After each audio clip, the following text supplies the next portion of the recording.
Welcome to the deep dive from Reformed Thinking. This is the show where we try to look past the day-to-day headlines and really apply a systematic analysis to understand the core logic behind complex decisions. And today, we're taking on a subject that requires that kind of careful look. We're examining Ukraine's post-war planning. That's right. And specifically, we're focusing on what might seem at first glance like a surprising strategic priority: tourism and hospitality. It does seem surprising given the scale of other needs, but the sources we're analyzing today detail a very deliberate, very phased strategy. Exactly. The idea is to use this sector not as some kind of luxury to be restored later on, but as a primary engine, both economic and social, for the country's revival. So our mission is to unpack that, to really get into the why behind it. Let's start by, setting the scene. We need to remember what Ukraine was becoming to visitors just a few years back. It was really integrating into the European travel map at a pretty rapid pace. It really was. You could, for a very reasonable price, plan a weekend trip to stroll through Lviv's cobbled streets, which are just incredible. So atmospheric.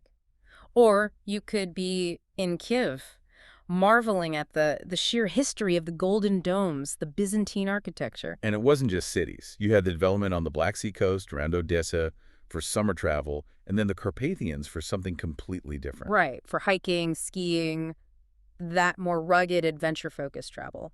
And what was driving all that success? I think the sources point to a really compelling blend of things. You had this deep historic culture, which was a huge draw. And it was affordable. Let's be honest, that was a major factor for a lot of European travelers. A huge factor. Affordability plus a rapidly improving network of hotels, restaurants, and transport. It was a winning combination. And then, of course, that landscape just changed violently. Changed completely. I mean, the scale of the collapse in that sector it's just staggering when you look at the details. That's hard to even quantify, isn't it? It really is. You start with the most basic infrastructure. Airports, airspace shut down completely. That's the end of international tourism right there. And the coastal areas you mentioned, Odessa, they went from being economic drivers to, well, military zones. Exactly. Mined, shelled, inaccessible. The entire economic model of those regions just vanished overnight. And the hotels themselves, they took on a completely new role. An absolutely critical one. They stopped being commercial operations and became essential infrastructure. There were shelters for internally displaced people. They housed aid workers. They were used as temporary billets for military units. So they were still functioning, but in a totally different capacity. A life-saving capacity. And at the same time, you had cultural infrastructure, museums, galleries, all being damaged, forcing them to scramble just to protect their collections. And that brings us to the human costs, the people who actually made the industry work. Right. The human element was just fractured. You think about the skilled workers, the multilingual tour guides, the experienced hotel managers, the chefs who were building this great culinary reputation. Where did they all go? They were scattered. Some went abroad, some were displaced within the country, and many, of course, were serving in the military or in volunteer units. Yeah. So in a lot of places, the tourism economy didn't just go dormant. It was erased. It was effectively erased.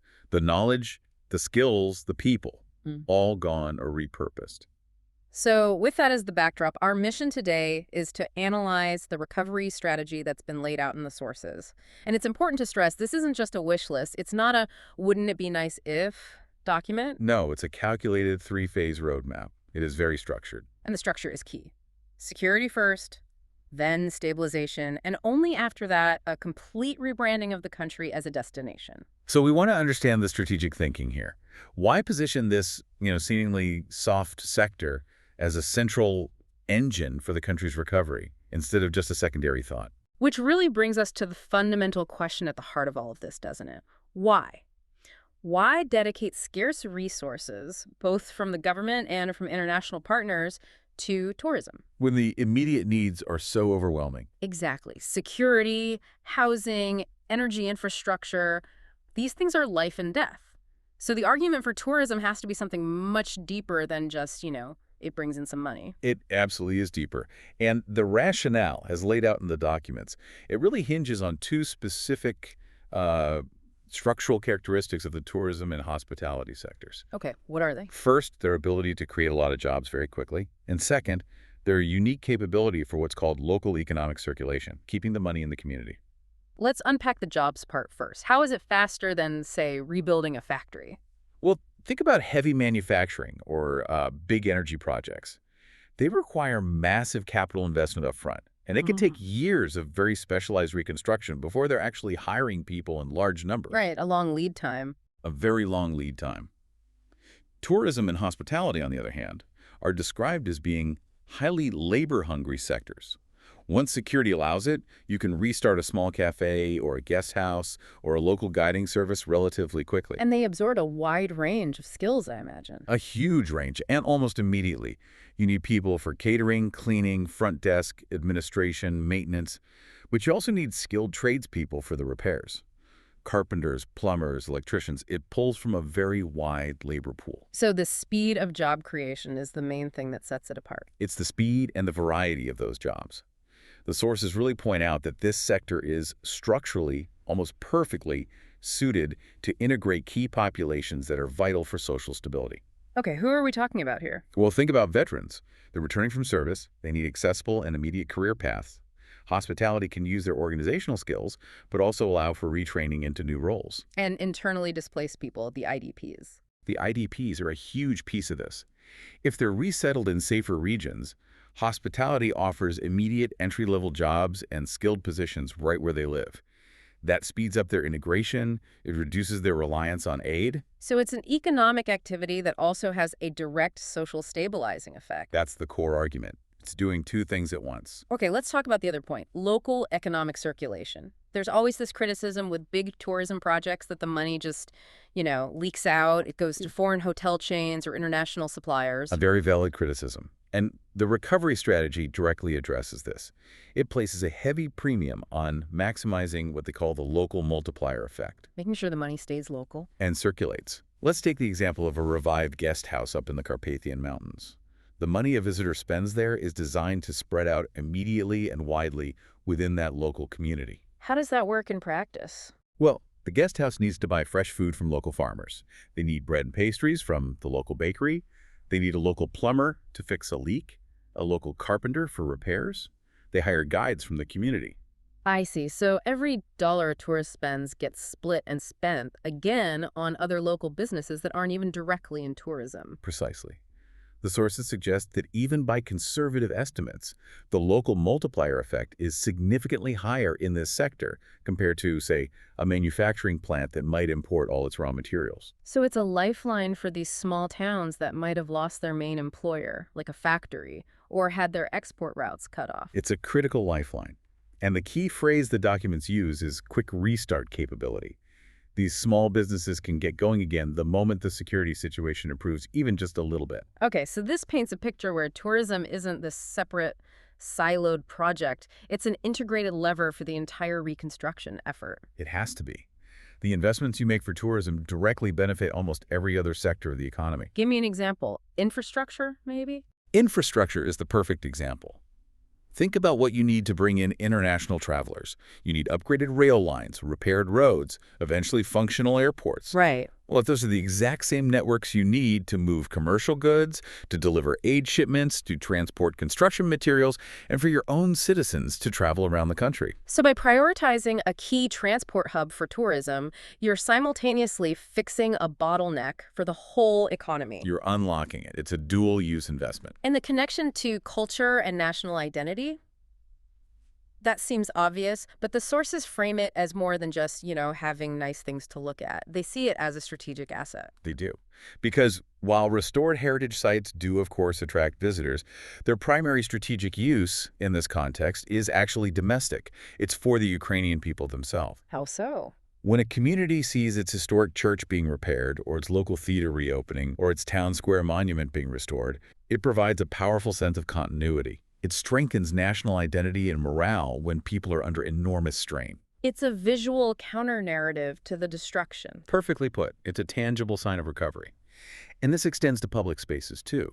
When you invest in parks, riverfronts, pedestrian areas, things that are designed to make a city attractive to visitors, you are also dramatically improving the daily quality of life for the residents. And the strategy is open about that. It's explicit. One of the documents states that this is reconstruction for residents, but it leverages tourist capital to help pay for it. That's a fascinating way to frame it. Okay, let's look at the final piece of the rationale, the external dimension. Soft influence, international perception. The global image right now is, for obvious reasons, dominated by conflict. Destruction in front lines. That's what people see. So how does tourism function as a geopolitical tool to change that? It might be the most powerful and authentic counter-narrative tool they have. The act of welcoming travelers, even in limited numbers at first, provides a strategic chance to shift that international focus. Away from destruction and toward resilience. Resilience and progress. Think about the travelers who do visit. They see the rebuilt squares with their own eyes. They eat in the reopened cafes. They ride on the functioning rail system. They experience the active cultural scene. And they go home and talk about it. They become what the sources call informal messengers. And that's a brilliant term for it. Because it's more trustworthy than official PR. Far more. A traveler's social media post, a story they tell their friends and family back home, that carries an authenticity that no government press release can ever match. So they're not just tourists, they're witnesses in a way. They are. They speak about Ukraine not as a victim, but as a vibrant, functional European society with a deep history and a creative energy that survived. And that demonstration of soft influence is vital for the state's bigger goals. Like attracting foreign investment. Exactly, seeking long-term foreign direct investment, securing political backing for membership in bodies like the EU, and ensuring future security guarantees. Tourism provides tangible, verifiable proof of recovery and sovereignty. It shows the country is a viable partner. That structural logic really does position tourism as a national priority. But of course, none of it can begin until that first, most dangerous hurdle is cleared. Absolutely not. So let's move into the plan itself. We're now in phase 1, which is focused entirely on the preconditions. The goal here isn't to make tourism easy or pleasant. It's just to move the situation from impossible to difficult but manageable. A critical distinction. And the absolute starting line, the very first task, is ground safety. The sources are completely unequivocal on this. They call systematic demining a life or death task. It's the absolute starting point for any reconstruction of any kind. And we're talking about huge areas of the country. Huge swaths of land. Key transport arteries, farmland, forests, even urban areas are contaminated with unexploded ordnance with UXO. And that contamination paralyzes everything. All economic and social activity just stops. So the strategy has to prioritize where to start. You can't clear everywhere at once. No. And the plan lays out a very clear hierarchy for clearance. The goal is to get the maximum economic and safety return as quickly as possible. So what's at the top of the list? First, key transport arteries. Roads and rail corridors. You have to get people and goods moving safely. Second, city centers and major heritage zones where you have a high density of people and cultural assets. And more remote areas come later. Remote agricultural land, heavily forested areas, those are cleared later. The focus is on enabling life and commerce to resume in populated areas first. This is a massive logistical operation. It's expensive, it's dangerous, it's slow. What do the sources say about the specific measures for managing this? It is a gargantuan challenge. Yeah. The plan calls for a blended approach. You can't use just one method.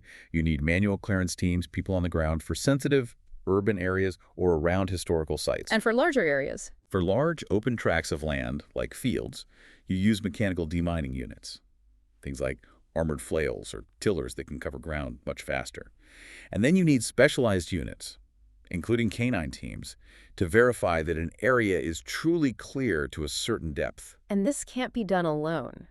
International help must be crucial. The sources stress it. International technical assistance is not just about funding. It's about getting access to the high-tech mapping equipment, the ground-penetrating radar, the verification technology needed to certify an area as safe. And that certification is the key to building international confidence. It is, which leads to the next point. Communicating that safety status. How do you convince people it's okay to come back? The plan must have a system for that. It mandates one. The creation and maintenance of a completely transparent, near real-time information system. It has to be accessible through mobile apps and dedicated government websites. So anyone can check the status of a region. Anyone. The authorities have to clearly communicate which specific areas are certified safe, where clearance operations are currently happening, and this is critical clearly, map and demarcate the no-go zones. Because without that official, verifiable data, foreign governments will never revise their blanket do not travel advisories. Why would they? This system, this data, is the currency of trust. It has to be reliable and constantly updated, integrating information from demining agencies, emergency services, and local governments. Okay, so you have cleared areas. What about security protocols for the businesses themselves? Air raid alerts can still happen. Guests need to feel confident that the hotel knows what to do. And this is another mandatory part of Phase 1, standardized training. Yeah. Every hotel, every train station, every bus terminal must train its staff in basic security protocols. What does that involve? It means having clear practice procedures for guiding guests calmly and efficiently to designated shelters during an air alert or any other incident. It's about muscle memory. And I imagine that's as much for the staff's peace of mind as it is for the guests. It is. The staff are residents too. They're living with this reality. This kind of preparation demonstrates competence and resilience. It reassures everyone. Okay, so with initial ground safety being established, phase 1 then moves to restoring connectivity. How does the plan approach transport access when the airspace is, for all intents and purposes, closed? The immediate strategy shifts the focus entirely to land gateways, rail and road. That's the priority. But the long-term goal must be to reopen airports. It is. The plan includes reopening international airports in safer regions, most likely in the West, but it will be under very special arrangements. This requires a huge amount of negotiation with international insurance underwriters and aviation safety bodies. It's not as simple as just repairing a runway. Not at all. The terminals themselves have to be demonstrably secure. That means having clear, safe, and visible shelter infrastructure built in, robust and tested alert procedures. The entire design of these reopened airports has to have resilience baked in from the ground up. So in the meantime, it's all about the land routes. Rail and road are the main arteries for recovery. The plan allocates major investment to key cross-border routes, especially the ones linking to Poland, Slovakia, Hungary, and Romania. And this is more than just patching potholes. Much more. It's not just repairing conflict damage. It's about upgrading that infrastructure to modern European standards. Wider lanes on highways, better real-time monitoring, and pushing for high-speed rail sections to reduce friction and time at the border crossings. And these routes serve everyone, not just tourists. They serve the returning citizen first, who will most likely be using these land routes, and then they serve the international traveler and, of course, all commercial transport. All right, let's move to the buildings themselves. Accommodation and basic utilities. Many hotels are damaged, others were repurposed as shelters. How does phase 1 manage that transition? This is a really delicate operational challenge. Local authorities are given the task of facilitating this transition, moving hotels and guest houses back from being IDP shelters to commercial operations. But you can't just evict people. Of course not. So this requires a specific government support program to provide temporary or permanent housing solutions for those displaced residents before the properties can be handed back to their owners for restoration. And when it comes to repairs, the plan insists on modernizing, not just replacing what was there. Yes, this is a key principle. Every repair is an opportunity for an upgrade. Structures need to be hardened against future disruptions. What does that mean in practical terms? Backup generators? Mandatory installation of backup electricity generation. Yeah. Better insulation for energy efficiency, which also cuts costs. Adequate water storage tanks. And ensuring there are designated safe areas within the building itself. It's a higher upfront cost, though. It is. But the argument is that this investment significantly reduces the long-term operating risk and expenses. It makes the business more resilient and, frankly, more attractive to insurers and investors. And none of this works without the basics. Absolutely. Underpinning all of this is the fundamental responsibility of the municipality to restore dependable, reliable utilities. Electricity, water, sewage, telecommunications. No amount of beautiful culture will make up for a hotel with no power or running water. Before we wrap up phase 1, let's touch on cultural heritage stabilization again. It sounds like a long-term project, so why is it prioritized so early? Because perception starts on day one. And we need to be clear about the term. This is stabilization, not restoration. Where's the difference? Full restoration, rebuilding a facade, meticulously replicating frescoes, that comes much later.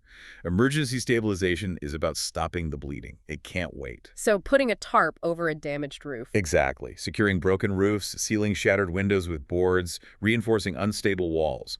This work is often costly and not very glamorous, but it stops further decay from rain and wind and ensures the site isn't a public safety hazard. And this also applies to public spaces. It does. Early urban planning in phase 1 needs to prioritize quickly restoring the main public squares and promenades, making the historic city centers feel safe, clean, and walkable for pedestrians again. Because that first impression is so powerful. It's the most powerful impression. The visual condition of these shared public spaces signals to residents and the outside world that this is a functioning society again.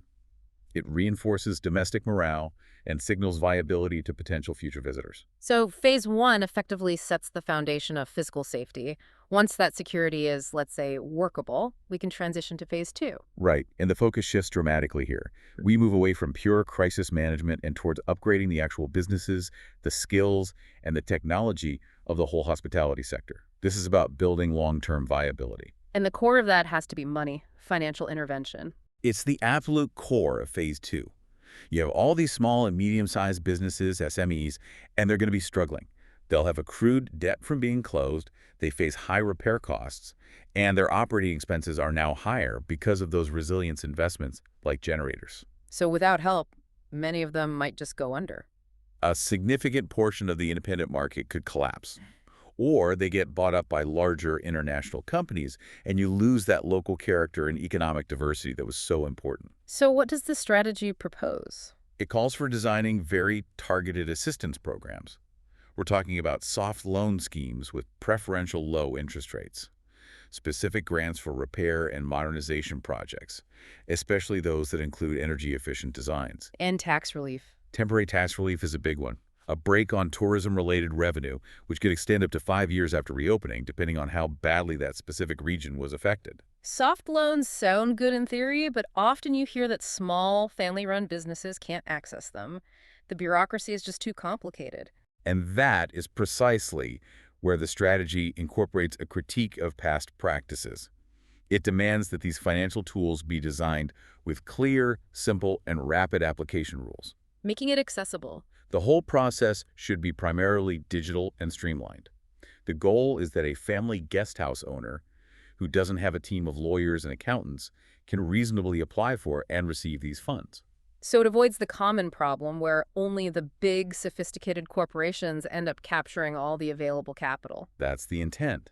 And there's also a prioritization system built in. Financial preference, better loan terms, will be given to businesses that can show they're committed to local employment. Specifically hiring veterans or IDPs, as we mentioned earlier. Yes, Right. and also for businesses that incorporate advanced energy-efficient and resilient designs into their repairs. So the financial incentives are tied directly to the strategic goals of social stability and modernization. And development banks are involved here too, I assume? They play a key role in underwriting the risk. That makes private banks more willing to lend, and it lowers the cost of capital for everyone. Okay, so you've stabilized the cash flow. But the sector needs people. The loss of human capital was immense, and the people who did stay are carrying a heavy emotional burden. How do you rebuild the workforce? This requires a nationwide, structured program for vocational training. It's an acknowledgement that you have to rebuild the workforce almost from scratch in some areas, To replace the experienced staff who left. and to prepare a new generation of workers for what will be an upgraded, more modern, and more resilient sector. The standards will be higher. So what does this training cover? It can't just be basic customer service. No, it has to be comprehensive. You're Yeah. talking about everything from certified instruction in advanced catering and professional housekeeping standards to foreign language fluency. English, Polish, and German are flagged as priorities. What about more advanced skills? Absolutely. Things like specialized event planning, digital marketing, revenue management, and these certifications have to be recognized and standardized across the country. And who are the main targets for this training? The program is explicitly designed to draw from those key stability populations again. Veterans looking for stable civilian careers, IDPs who need rapid professional reintegration, and recent graduates who need targeted, market-relevant skills to enter the workforce. And it must include management training, too. Critically, the plan calls for short, intensive courses for managers in leadership, financial literacy, and this is a new addition for many crisis readiness. What does crisis readiness for a hotel manager look like? It means being equipped to handle disruptions, from a sudden utility outage to a security alert, without panicking and without shutting down operations if you don't have to. It's about operational continuity under pressure. And tying this back to the ethical side of things, the sources mention psychological support. Yes, and this is not an afterthought. The strategy stresses that skills training must be partnered with integrated psychological support, especially for workers in the most heavily affected or recently deoccupied regions. Because you can't ignore the trauma. Ignoring the emotional burdens that staff have experienced would just lead to burnout, high turnover, and an unsustainable work environment. This isn't about turning managers into therapists. It's about providing resources and building operational resilience that includes mental well-being. Phase 2 also puts a lot of stress on digital modernization. How do you bring a small, rural B&B that might have been cash only into the 21st century? Well, the plan basically says digital adoption is no longer optional. It's mandatory for competitiveness. So government support is channeled to provide direct technical assistance. Like workshops and grants. Exactly. Micro grants and tech support to help small operators, a farm stay, a local craft workshop, to get a functional, secure website up and running, to implement systems to accept online payments, including from international credit cards, and to successfully get their properties listed on global booking platforms. Making them visible to the world. And bookable. And central to all of this is the strengthening of the National Tourism Portal. What's its role? It has to become the single, comprehensive, trusted gateway for information. It's where you find the list of verified, legally certified accommodations. It's where you can check the real-time safety status for different regions. It hosts the official list of certified tour guides. So it manages traveler expectations and builds trust. It does. And it also provides aggregated data back to the businesses on visitor trends, helping them tailor their offerings more effectively. And the last piece of this phase is standards. This can sound like boring bureaucracy, but it's key to quality, isn't it? It's about credibility. The plan involves a complete redesign of the regulation system to make it simpler, more efficient, and to align it closely with European Union practices. So travelers know what to expect. Right. It means establishing clear, internationally recognized criteria for hotel star ratings published in multiple languages so a guest can trust the quality they're paying for. And what about safety and accessibility? New, mandatory guidelines covering health, fire safety, and accessibility for people with disabilities must be built directly into the licensing process for every single tourism business. And for tour guides, a national licensing system is mandated, one that's tied to comprehensive training in history, ethics, and safety procedures. So it raises the quality, but also protects visitors. It protects visitors from fraudulent operators and ensures that the history being presented is accurate and respectful. So if phase 1 creates a safe environment and phase 2 creates a stable and modern business environment, phase 3 is where it all comes together. This is entirely strategic. This is the storytelling phase. The core question shifts. It's no longer, is it safe to visit? It's now, why should people choose to come here over any other destination in Europe? And that requires a complete rebranding, a new national narrative. The sources are very clear that the old pre-war image is not just outdated, it's actually damaging to the new strategic goal. It is. That image was often centered on being a cheap destination. Cheap city breaks, nightlife, beaches, and this kind of quirky tourism around Soviet-era relics. That model isn't what they're aiming for now. It's unsustainable, and it ignores the country's true assets and, frankly, its recent sacrifices. The new narrative has to be built on the experience of resistance and cultural survival. So what's the new brand identity? The documents say the new core focus must be on resilience, art, faith, history, and nature. The feeling shouldn't be that a visitor is coming to a country that's asking for a handout. What should the feeling be? That they are entering a modern European country that successfully defended its identity and is now actively building something new and stronger. It's a shift from a price-based strategy to a value-based one, centered on authenticity and historical meaning. This leads us right into the most sensitive part of the plan: honest storytelling and memorial tourism. This is a minefield. How do you integrate the war heritage, the sites of conflict, without exploiting trauma? With extraordinary ethical planning and very strong guardrails. It's the #1 risk they identify in this phase. The strategy mandates the careful, respectful development of museums, memorials, and guided routes through towns that were occupied. And the goal has to be education, not spectacle. Education above all else. The goal is to teach about aggression, resistance, and civilian courage, not to create some kind of morbid, dark tourism thrill. What are the specific governance mechanisms to prevent that from happening? This is key. Control is decentralized. The local communities themselves must have the primary decisive say in what is shown and how tours are run in their area. So it's not dictated from the capital. No. It means local permits are required, there are strict limits on visitor numbers at sensitive sites, and there's mandatory training for any guide who works there to ensure they frame the experience as one of learning and remembrance. Any sensationalist language is forbidden. The dignity of residents and victims comes first, always. And the communication? The marketing has to be just as honest, no airbrushing the reality of the situation. Absolute transparency is non-negotiable. The marketing materials have to be scrupulously honest about security conditions, which zones might require special permits, which areas are still completely closed to visitors. And it has to be clear where the money is going. Crystal clear. Visitors need to understand through visible signs and clear messaging that their spending is directly aiding local community recovery, that it's not just going into a general government pot. This reinforces the idea of solidarity travel. Okay, so beyond the memorial sites, how does this new narrative translate into other actual tourism products? The rebranding has to be backed up by tangible, high-quality experiences. Urban culture is still a huge pillar, but with a more refined focus. How so? Cities are encouraged to build on their strengths in cafe culture, contemporary live music, literary circles, independent film.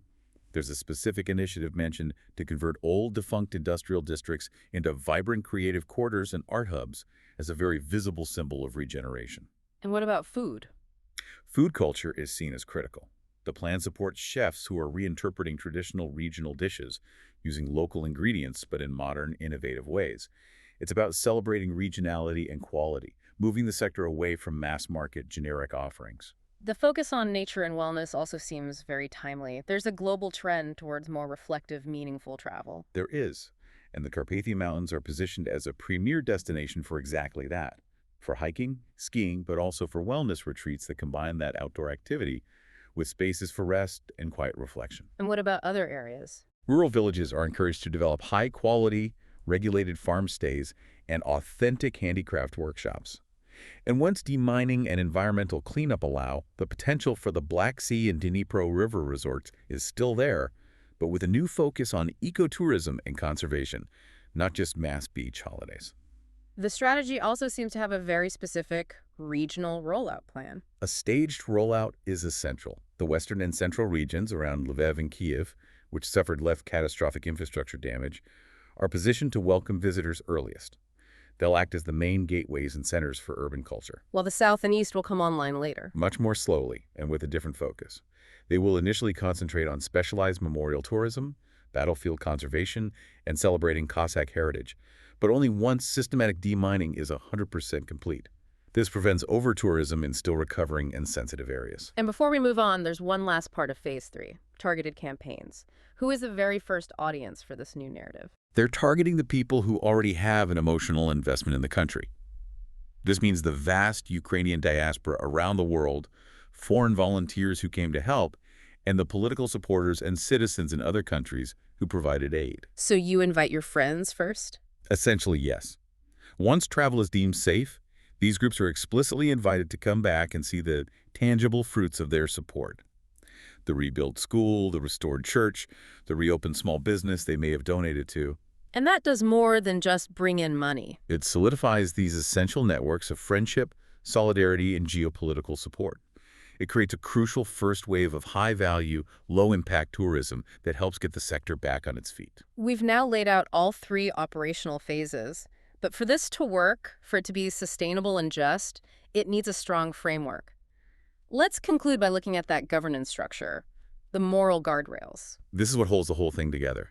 The ethics, the sustainability, the coherent governance, these are what ensure the recovery actually honors the sacrifices that were made. Let's start with the ethical and social standards, especially for those sensitive former frontline areas. The national strategy is clear. The rules for these sites have to be locally enforced. It's not managed from a central office. The local authorities, in direct consultation with residents and heritage experts, are the ones who set the specific rules. So they decide which places are open, when, under what conditions. Exactly. This decentralized enforcement is what prevents intrusion and disrespect for local memory. It stops the creation of that trauma tourism that critics are so worried about. You also mentioned trauma awareness and the training for staff earlier. How is that woven into the ethical standard? It's vital. The hospitality staff are the ones interacting with visitors every day. The training has to equip them to handle war-related questions sensitively, to set professional boundaries respectfully, and to understand the signs of distress in themselves and their colleagues. So it's about protecting the workers. Protecting them from having to constantly relive their own trauma for the sake of a visitor's curiosity. It's also about clear public messaging at memorial sites, reminding visitors to maintain silence and show respect. It clarifies the expectations of behavior. And what about labor justice? With the sector being so labor hungry, there's always a risk of exploitation. The recovery can't be built on the backs of underpaid or insecure workers. The strategy calls for new, higher standards to ensure fair wages, clear legal contracts, and safe working conditions that are compliant with international best practices, And that has to be enforced. with rigorous audits and inspections. And there's an explicit marketing directive. The personal stories of veterans, IDPs, or survivors of occupation must never be used as simple marketing gimmicks. The dignity of the worker must be protected. Environmental sustainability is also listed as a core guardrail. This seems like a huge challenge given the immense environmental damage from the conflict itself. It is, but the strategy argues that sustainability has to be integrated into all new construction and repair from the beginning. It can't be an afterthought. So new hotels have to be built to a higher ecological standard. New design standards for resorts and hotels will include high-efficiency insulation, maximizing the use of renewable energy where possible like solar or geothermal, and installing systems to reduce food and water waste. And the financial incentives, those grants and soft loans, are tied to compliance with these designs. What about in sensitive areas like national parks? Simple, enforceable standards, things like waste sorting, maintaining clean public toilets, and restricting land use to minimize the human impact. And critically, the plan prioritizes transport that is less carbon intensive, So promoting trains and coaches. promoting the upgraded train and coach networks, and developing integrated cycling and walking routes to reduce the reliance on private cars for travel between cities. Finally, let's put it all together with coherent governance and partnerships. This is the mechanism that stops the whole strategy from falling apart due to corruption or just a lack of coordination. And its success hinges entirely on this. At the national level, you need a strong coordinating center. The State Agency for Tourism Development has to work hand in glove with the Ministries of Infrastructure, Culture, and the Environment. So they're all on the same page. So that, for example, the schedule for demining a region is directly linked to the timeline for repairing a heritage site in that region, which is then linked to the start date of a vocational training program for hospitality workers in that same town. It all has to connect. So what about the role of local government? Local and regional authorities are absolutely vital. They're the ones who control public space planning, zoning permits, and local taxes. They need to be empowered to create attractive public spaces. But they also have a responsibility to their residents. A huge one. They must pay very careful attention to housing policy. As tourism returns, you'll see a rise in short-term rentals, which is good for the economy. But local governance has to ensure that this doesn't displace long-term residents or push rents so high that local workers can't afford to live in their own city. That's a critical social justice issue. It is. And this is where civil society comes in. NGOs, heritage preservation groups, church bodies. They act as the watchdogs. Because they know the local communities best. They do. They can raise the alarm if public funds are being misused, or if a new development project threatens to erase local character. And they also drive community-focused tourism, like running craft markets or organizing homestays, which keeps the income distributed very locally. And the international partners bring the scale and the expertise. Precisely. International development banks, like the World Bank or the EIB, they provide the financing for the huge infrastructure projects that local governments can't fund alone, like an airport repair or a major railway upgrade. And they bring your standards with them. And their technical expertise. They help ensure that all the standards, from health and safety to financial accountability, are aligned with established European practices. This guarantees quality and stability in the long run. It's about grounding the recovery in local needs, but using global resources and expertise to make it happen. So this deep dive has really clarified that Ukraine's tourism recovery plan is, it's far from being some secondary aspiration. It is a very carefully calibrated, multi-layered strategic process. It's built in a very logical order. Strictly on security first, that's phase 1, then business stabilization and rebuilding the skills of the workforce in phase 2, and only then a new national narrative centered on resilience, culture, and very honest storytelling in phase 3. What's really striking is how interdependent it all is. You can't just pick and choose. The most ethical and powerful elements of the rebranding in phase 3, the memorial sites, the nature retreats, they are completely dependent on the physical and financial stabilization choices made back in phases 1 and 2. So this recovery strategy, it's not really about nostalgia. It's not about restoring exactly what was there before. Not at all. It's much more about intentionally building a new, a more resilient, and a more ethically grounded sector that is a core part of the country's long-term identity and its financial stability. It really is. It forces us to take the long view, to look beyond simple economic metrics and into this realm of, of cultural sovereignty. And that leaves us with a final thought for you to consider. Given that deep emphasis on faith, history, and nature in the new brand narrative. How might the recovery of historic churches, monasteries, and ancient pilgrimage routes function as both cultural preservation and a deliberate act of soft influence on the world stage? The restoration of these spiritual and historical anchors communicates far more than just economic viability. It speaks directly to the soul of a people rebuilding and defining its future identity. Lot to think about there. Thank you for joining us for this necessary deep dive into the strategy and the moral structure of recovery. We appreciate you seeking wisdom with us today.